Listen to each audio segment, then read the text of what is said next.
China, once known as the rising dragon in the East, is now seeing its economic strength decline, with analysts now revising estimates for when it will overtake the US to become the world's largest economy. Latest projections that show that China could overtake the US in about 20 years from now, but it won't hold on to that top spot for long.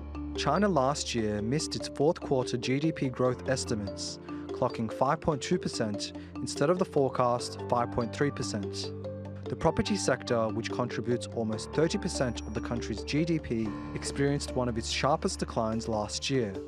Faced with falling consumer demand and high debt levels, property giants like Evergrande filed for bankruptcy, and its rival, Country Garden, has declared a default on its debts.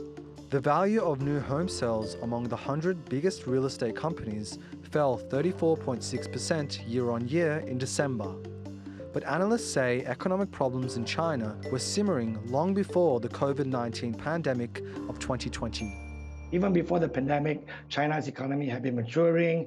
Long gone are the days of double-digit GDP growth. And now with the post-pandemic recovery not really materializing, that essentially delayed China's hopes of becoming the world's largest economy.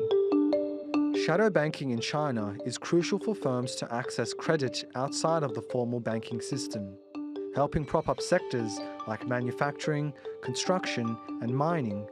But with recent shadow banks like Zhongzhi Enterprise Group filing for bankruptcy and many firms producing more than demanded, policymakers have acknowledged the challenges for economic recovery for the country.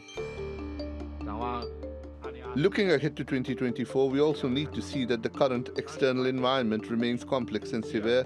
Domestic effective demand is insufficient, overcapacity in some industries, social expectations are weak, and there are many hidden risks. There are still a number of difficulties and challenges to be overcome in order to push China's economy to further rebound and improve.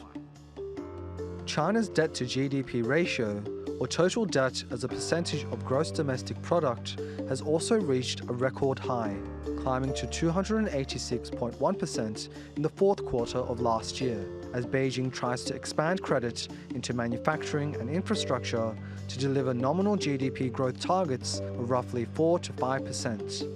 Some analysts have said China's economic growth is buried under a great wall of debt, and repaying this debt through production is going to be a mammoth task for Beijing in the coming years.